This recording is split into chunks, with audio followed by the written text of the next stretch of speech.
So yeah, now coming back to what I was saying, uh, that there have been some recent developments with regards to Yemen, and I just talked about that recent developments. I hope you were able to listen that. So just look at those recent developments. I believe it would be like in just 5 to 6 lines, you update your notes that have been provided. That was it. Now again, I have already discussed something called JCPOA, a 2015 agreement, just say USA withdrew in the year 2018. Now, with regards to that, again, the E3 countries that are specifically Britain, France, and Germany, they have said that if uh, so also I've did talk about that already before the Iran-Israel war began. US and Iran were having all the talks related to the uranium enrichment that Iran is specifically doing, and already 5 rounds of talks had already been conducted that were being mediated by Oman. Now, after the Iran-Israel war, all the talks that were taking place somewhere stopped, and now these E3 countries, specifically Britain, France, and Germany, are saying that if uh, Iran doesn't agree to come back to the negotiating table with US, we are going to impose international sanctions on Iran. This remains to be seen that if these international sanctions are going to be imposed, but somehow they have threatened Iran that these international sanctions can be imposed through a snap back kind of mechanism. And also, I did talk about that what Western countries here want is that uh, the uranium enrichment that Iran is doing, they should stop, and Iran is not at all happy to do that. That was it. Uske baad, uh, though I have not talked about that, and maybe I'll talk about it in next or some class. There has been AIB ka report, all the जो Boeing का plane crash took place. AI A, AAIB came up with its report on 12 July, and with regards to that, just in like today or yesterday, a particular person, RS Sandhu, has been appointed with regards to this particular investigation, further investigation that is going to take place, and he has been appointed as a domain expert over there. That was it, and yeah.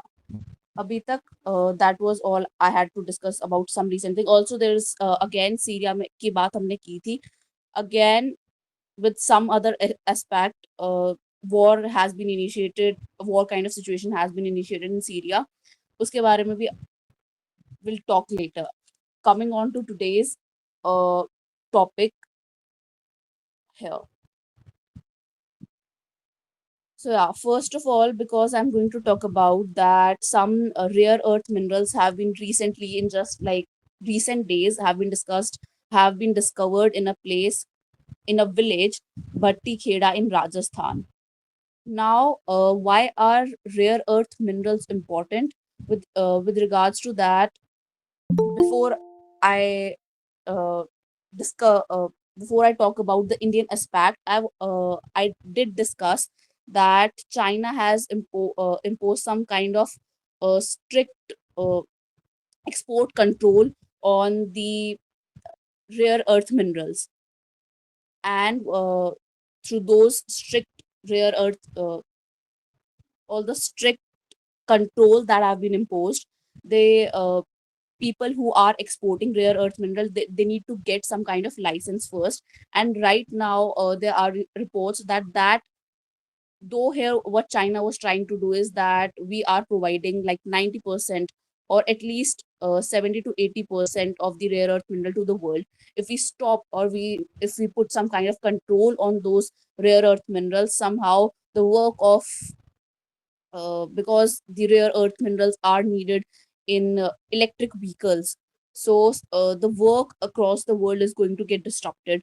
uh, though that acted in their favor as well, but that has also backfired because around 75% of exports have dropped.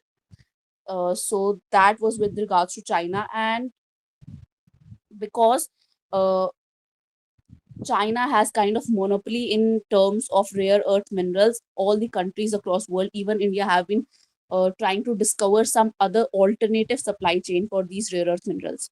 With regards to that, India has also started that because we want to become Atmanirbhar. So, in that direction as well, India has started that we are going to mine these rare earth minerals in our country as well. Now, there are two most important terms specifically that are rare earth minerals and critical minerals. Though mostly these terms are used interchangeably, they are not same. So, with regards to rare earth minerals, these are specifically a group of 17 chemical elements.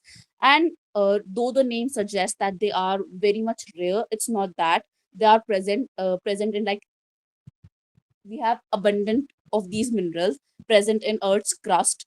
But what makes them rare is that, see, these rare earth minerals are not present as it is.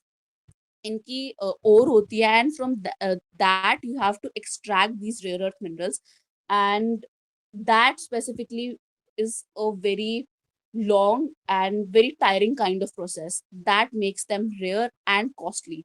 So it's not that these are very much rare, but these are present in low concentrations and mixed with other minerals that make them difficult and expensive to extract. Whereas when we talk about critical minerals, the critical minerals every country identifies is different. Like, if India has identified a certain mineral as a critical mineral, then that would somehow contribute to India's economy, and that particular mineral is important for India specifically. So that is why a particular mineral has been identified critical mineral. Now India has identified 30 minerals as critical minerals, जिसमें से 24 का they have power that they can auction उनकी जो भी stock होता है उनको Indian government can auction. अभी we have 30 we have list of 30 minerals that have been identified as the critical minerals of India. अब uh, throughout universally we have 17 chemicals that are identified as rare earth minerals, but when we talk about critical minerals, every country has different list of critical minerals. Like, when I talk about India, we have 30 critical minerals. We have 30 minerals identified as critical minerals. When I talk about America, they have identified 50. Canada specifically has identified 34, and Japan has identified 31. So every country has different list of their critical minerals. Now, if I try to draw a kind of Venn diagram, I can say that this is rare earth mineral and these are the critical minerals. क्योंकि critical minerals जो भी country identify करती है उसमें ये rare earth minerals are included. That was it regarding the difference between rare earth mineral and critical mineral. Now, again, coming to the slide, that there are 17 chemical elements that are identified as rare earth minerals. And here, India has list of 30 critical minerals. Now, these are the 30 critical minerals that India has identified. Uh, also, yeah, huh. So, I do not expect that you'll be able to memorize all the minerals, but just go through the list. And as I say always, you have like a MCQ based question paper. So even if you are able to passively memorize, and the question that can come from this is that they'll give you four options and they'll ask you that which one of these is not a critical mineral for India. That's it. These are the 30 minerals that have been identified as critical mineral for India. Now, coming here, अभी कौन सी जगह पर a critical rare earth mineral has been identified, that gets important. That is a village Bhattikheda in Rajasthan, and who have identified that is Geological Survey of India and Atomic Mineral Directorate.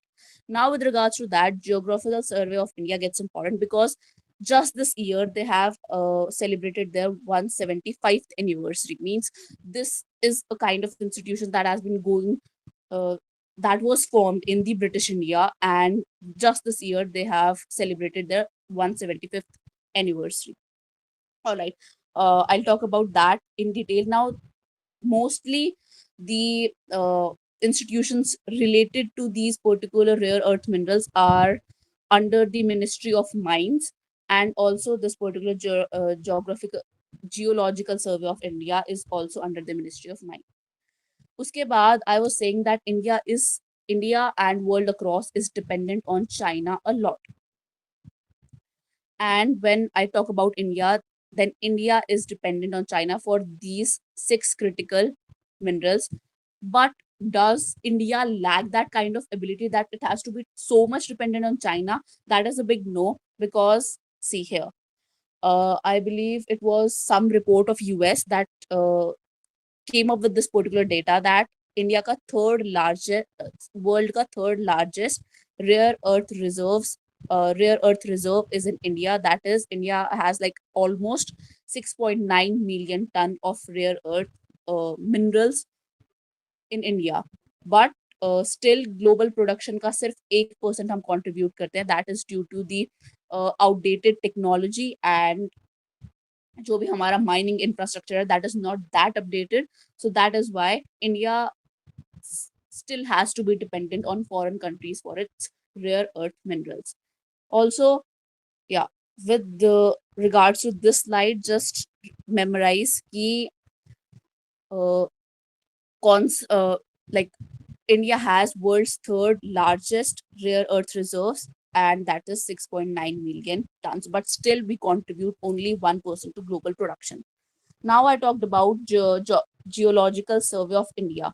अगर कोई भी India से related within India, if there is some rare earth exploration or mining, that is done by Geological Survey of India. But if agar it has to be done on international land or in some other country, that is done by an entity known as Kabil. I'll talk about that, but abhi this is important कि अगर हमें domestic domains में करना होता है, then that is done by Geological Survey of India. But if we have to do it in international sphere, then this is done by Kabil. And also in that I'll talk about कि कौन सी year में this particular Kabil was formed. But India right now till the date, if you talk about China, then China has done approximately like 100 MOUs with the countries with regards to rare earth minerals. But till the date, India has done only like 20 MOUs, and so we need to also enhance our collaboration with other countries as well. Abhi, the recent one, the recent MOU signed by Kabil, that gets important. Recent MOU was signed in the year 2024 with the country of Argentina. उससे पहले 2022 में sign हुआ था, that was with Australia.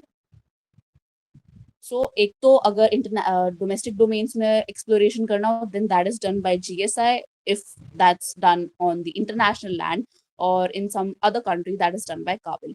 And that which one was the recent country with which India signed a MOU? That was Argentina in the year 2024. All right.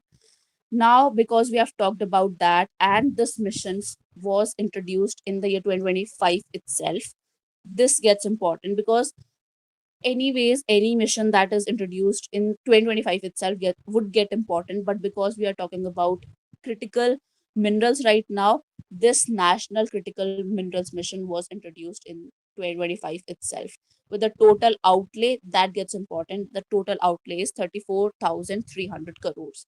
Now what's the timeline? That is important. The timeline is going to be 2025 to 2031. That would be exactly 7 years. And now इसका expenditure रहेगा, expenditure division is important, that 16,300 crore would be invested by the government and 18,000 crore would be invested by the PSU. That is the expenditure division. And again, total outlay is important. For how much duration is this being done? That is 7 years. And how the expenditure has been divided, that is important. Now I've already said that India is, or world across, is lot dependent on China. And what here many Western countries and India is trying to do is that we need to get self-reliant, or at least we need to find some other supply chain for these critical or rare earth minerals.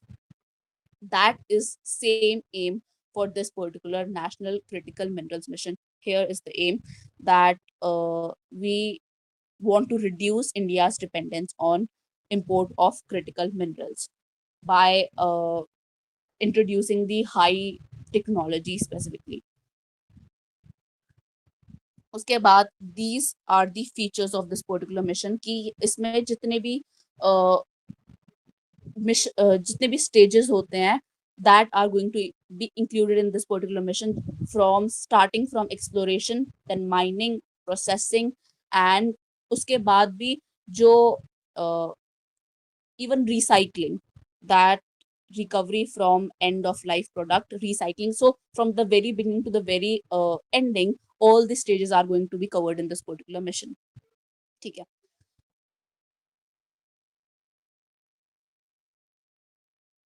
उसके बाद when I was talking about oil and OPEC, I told you that for petroleum we have like these strategic stockpiles. Did you d- does anyone of here remember that? When I told you that we have petroleum ke strategic oil petroleum reserves in Padur, when I was talking specifically about.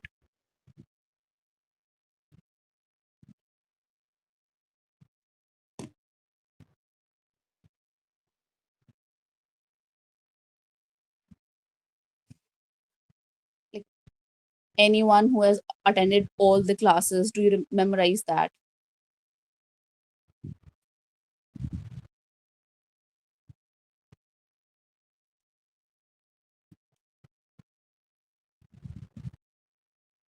All right. So if you do not remember, uh, when I was talking about OPEC specifically, and then about the Middle East countries, and kind of they have like huge reserves of oil and petroleum, I said that IEA, International Energy Agency, also I said that India maintains its strategic oil reserves.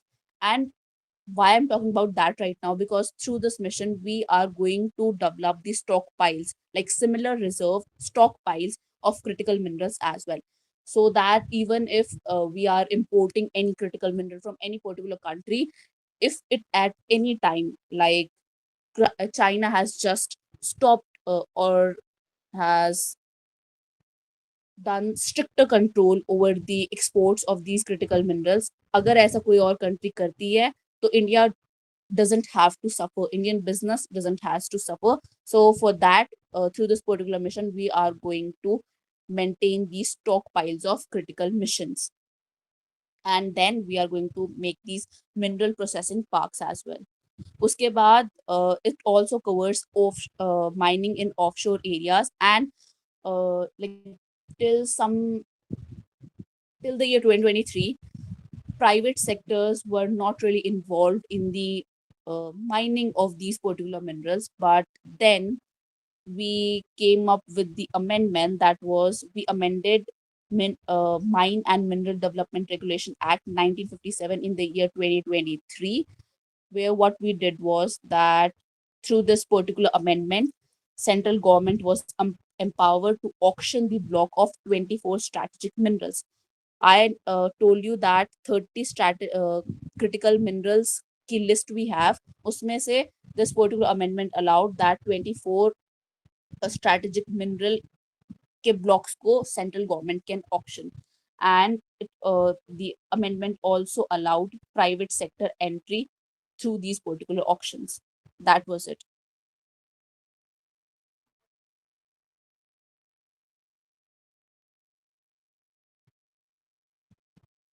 Yeah. So हाँ, उसके बाद with regards to critical minerals also, a PLI with the same has been launched. Like kitne amount through the PLI would be allocated, that gets important. So the PLI scheme of 1,000 crores have has been basically announced by the government to boost the domestic production of these rare earth magnets. Now, like it's one of the most favorite question कि production linked incentive की जब भी बात होती है, they ask is that in how many sectors these PLI schemes have been announced. So in 14 sectors, these PLI schemes have been announced, and for the first time, these PLI schemes were introduced in the year 2020.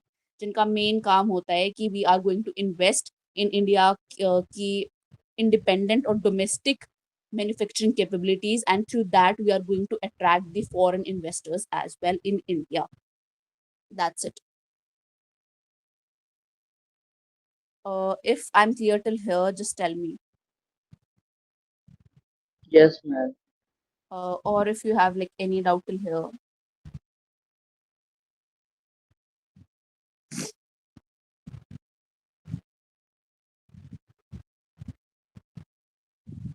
Acha. Uske baad, I believe I forgot to mention a point that again through this particular mission, GSI, Geological Survey of India, has been provided with the aim that throughout this period you are going to explore almost like 1200 sites, and this is this point that min- uh, there will be approximately 1200 projects through which GSI is going to explore the critical minerals in India.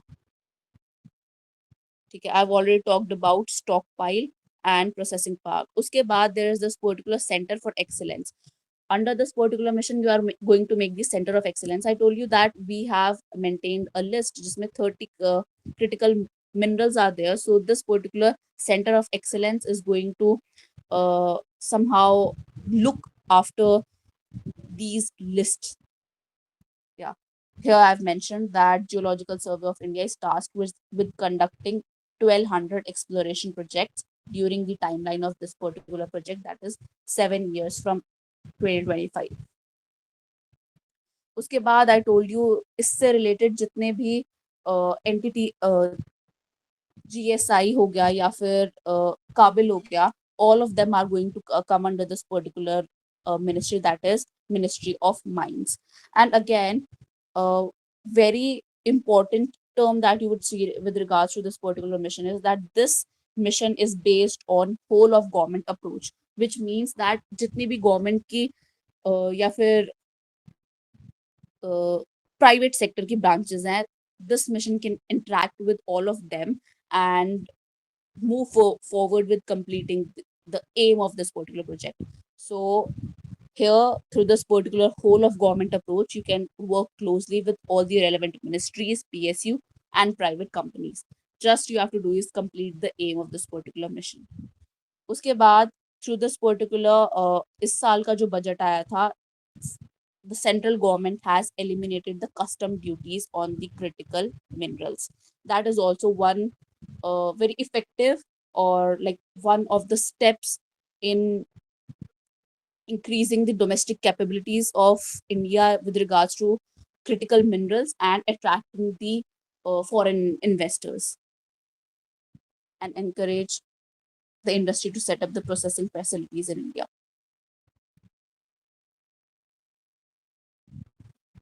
Yeah, I believe. Just tell me, यहाँ तक if everything is clear. Yes, ma'am. ठीक है. Now I'll. Yeah, I believe we are done till this particular slide. I've covered all the points.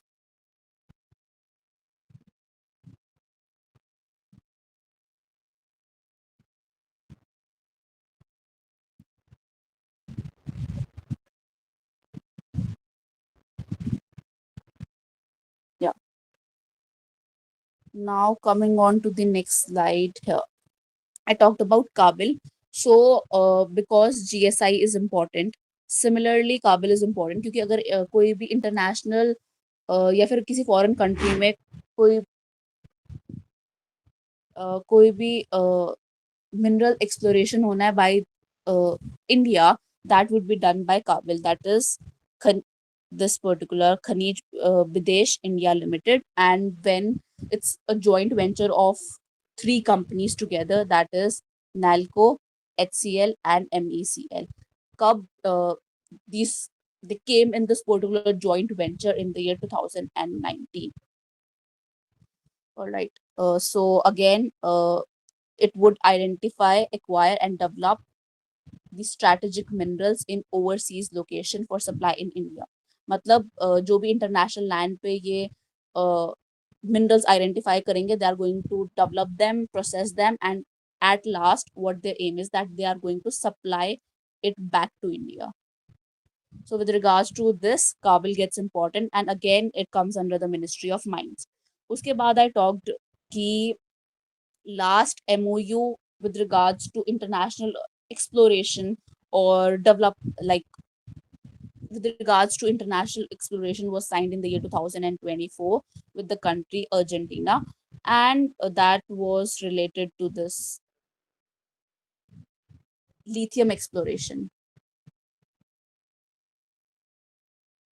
Lithium exploration was the main aim here, and because we are talking about lithium exploration, I have mentioned here this point कि India का first lithium reserve was discovered in the year 1999 in Jammu and Kashmir.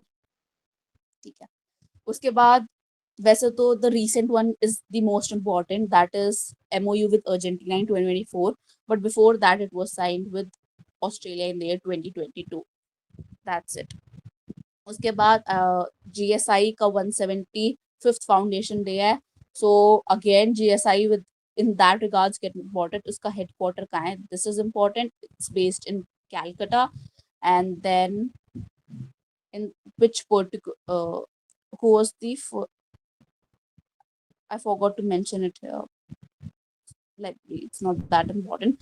So with regards to that, this is important कि headquarters कहाँ है and in which particular year this particular GSI was formed. That it was formed in 1846. Though इसके बाद एक geographical surveyor was again appointed, and in 1851 it became completely operational.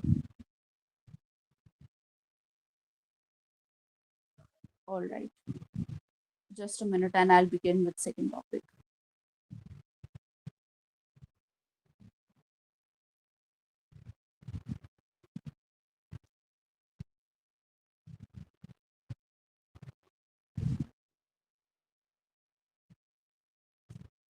ठीक है, तो before I begin with the second topic, because we have done the environment module, just tell me कि when did India submit its first NDC and when was it updated?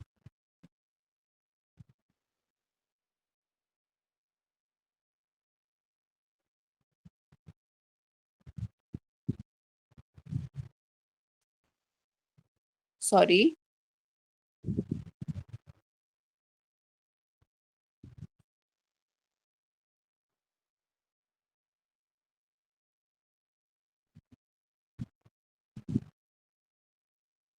ठीक है, वैसे तो मैंने class की स्टार्टिंग में discuss किया था कि first NDC came with Paris agreement, that was in the 2015 and it was updated in the year 2022. पहले it was that by the year we have to attain like 40% or 40% of non-fossil fuel power.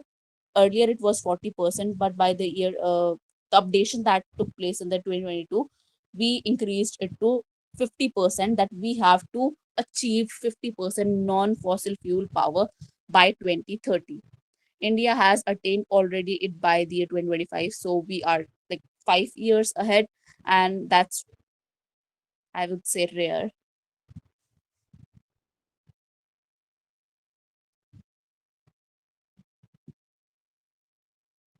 All right, looking back, come here, 50.1% of we have achieved like 50.1%, and in 2015 it was only 30%. By 2020 we reached 38%, and by the 2025 we have reached 50.1%.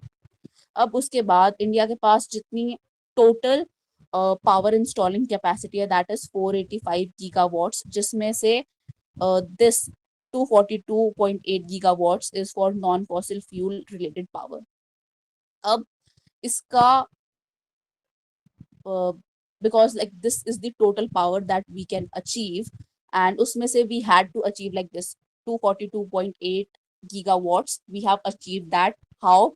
So 185 gigawatts have been achieved through renewables like solar, wind, and biogas. उसके बाद 49 gigawatts from hydro projects and 9 gigawatts from nuclear energy. Now, 50% of this total capacity is we have achieved through non renewable resources, but 50%, though, like, this is like 50.1%. तो जो renewable resources से जो power generate होगी, that technically has reached less than 50%. And if we are talking about power that would be generated by the renewable resources, usme it would mainly be coal. So that we can say has reached like 49.9%, technically less than 50%. But still, what the concern remains is that even after it has reached less than 50%, still the 70% of India's actual electricity, 70% of India's actual electricity is generated by this particular uh, renewable मतलब जो renewable resources से power generate energy generate होती है. That is like one of the concern. And उसके बाद I have added कि हाँ, so that was it. If you understood it till here, just tell me. I'll move on to like subsequent topic. Yes, ma'am.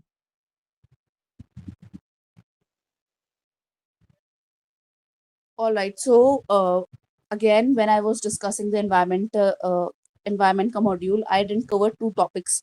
So that was International Solar Alliance, and one was One Sun, One World, and One Grid. Does anyone here has any idea about any of it? No, ma'am. So see, pehle, if you talk about International Solar Alliance, so it was launched in 2015 by the collaborative initiative of PM of India, Mr. Narendra Modi, and the President of France. And again, जो 2015 में, I just talked about that. 2015 में कौन सी major environmental related conference हुई थी?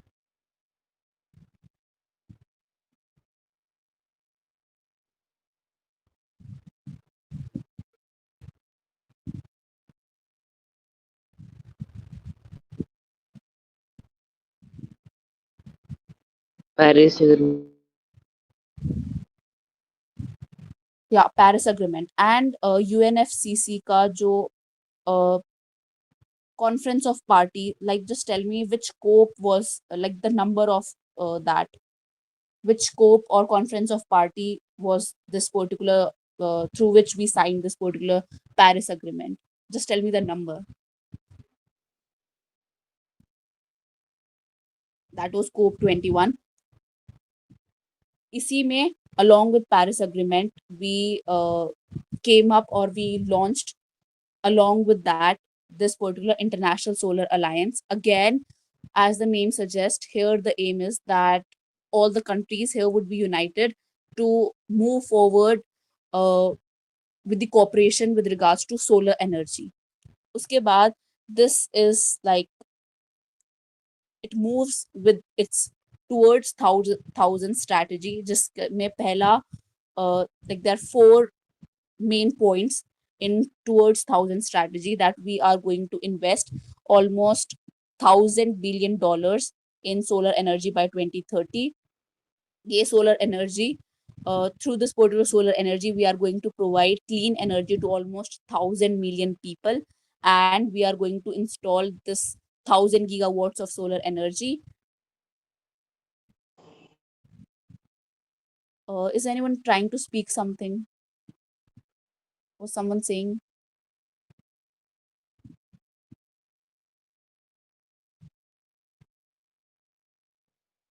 All right. So the 3 points are these, and the fourth point is that we are going to reduce the CO2 every year by 1,000 million tons through installation of these uh, solar energy through installation of these particular solar energies. So that was it. These are the 4 points of towards 1000 strategy. उसके बाद if I talk about ISA, it gets important क्योंकि पहली बात तो India और France के collaborative initiative से बना था. उसके बाद there are very less international offices in India. So International Solar Alliance headquarter is based in Gurgaon, India. And again, with regards to this, pehle it was ki a limited countries were allowed in International Solar Alliance, but through the 2020 amendment, all the United Nations ke jitni bhi countries are eligible to join ISA. And at present, we have like almost more than 110 countries. If there is going to be any question from ISA, it would be कौन से year में it was launched. It was collaborative initiative of which all countries. And then what is the vision? Let us together make the sun brighter, and every home, no matter how far, will have a light at home is the vision. So these 2 points are also important. Again, if it comes in respect of India, then this is one particular alliance जिसका headquarters are based in India, that is Gurgaon. उसके बाद इसका जो भी it was introduced in the year 2050, its first assembly took place in 2018. And when its first assembly was taking place, at that time again with I'm not sure, I'll just confirm that, but as far as I remember, with UK, we came up with this idea, one sun, one world, and one grid.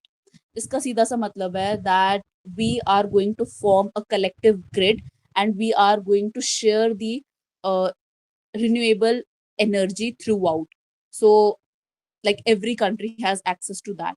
कौन से year में it was put forward? That was in the year 2018, in the first assembly of International Solar Alliance. And the vision behind this one sun, one world, and one grid is that sun never sets.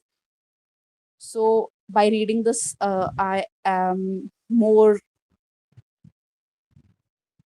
like more prone that UK would have introduced that, but I'll still confirm you and tell. Uske baad, yeah, here we are going to connect different regions through a common grid, so we can transfer the renewable energy power, so that every country at every point of time have the energy.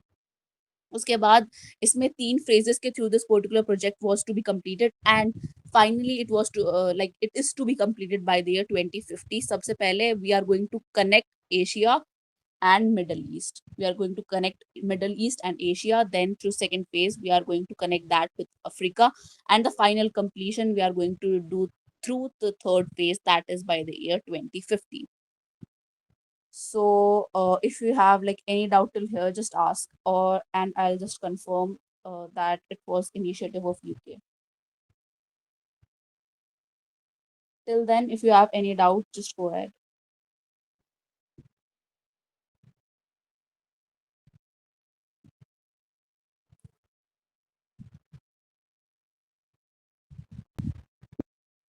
No. Others?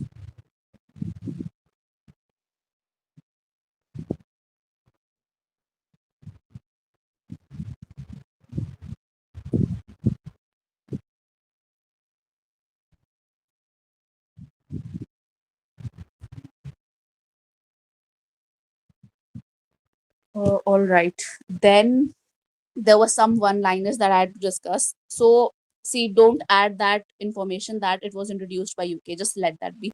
It's not the correct information.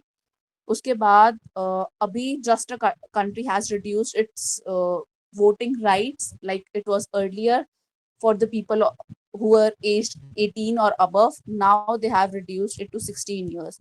Can you name that particular country?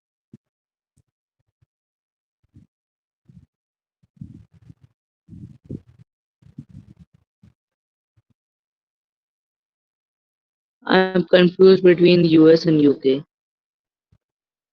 So that is UK. And also now again, PM would be visiting one particular country, again the same country, with regards to signing the FTA as well. So if the FTA is signed, that would get important. And yeah, that was UK. Again, just tell me, US.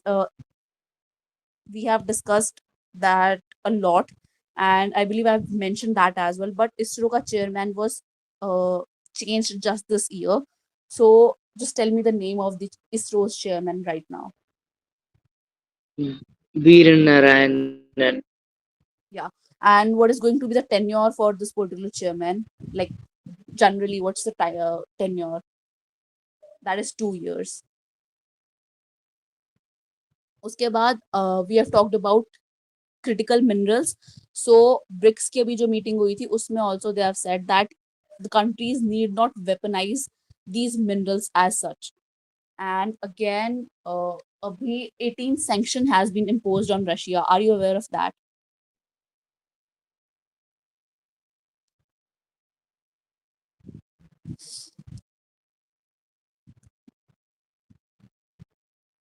All right. So it's not that all the sanctions have been imposed on Russia at one time.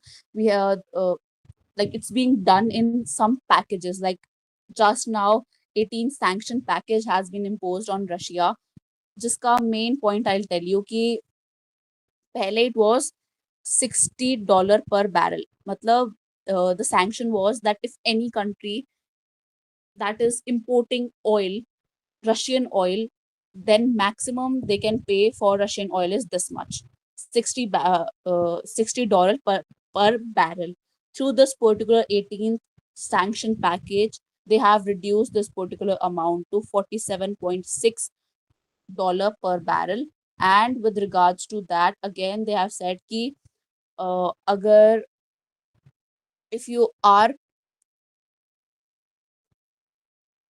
if any Russia based entity is processing its oil, then Western countries are or Europe is not going to accept that particular oil. With again, अब Gujarat में there's this particular refinery that is Vadinar refinery. उसमें 49%, yeah, almost 49% stake is like a Russian company has 49% stake in this Gujarat based refinery. So again, what would be implication of this particular sanction is that their oil cannot be exported to Europe, and they would basically have to look at another other alternatives. And Indian government has come up with the post or something, and they have criticized this particular move by Russia.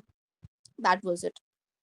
Uh, yeah, I believe I'm done for today.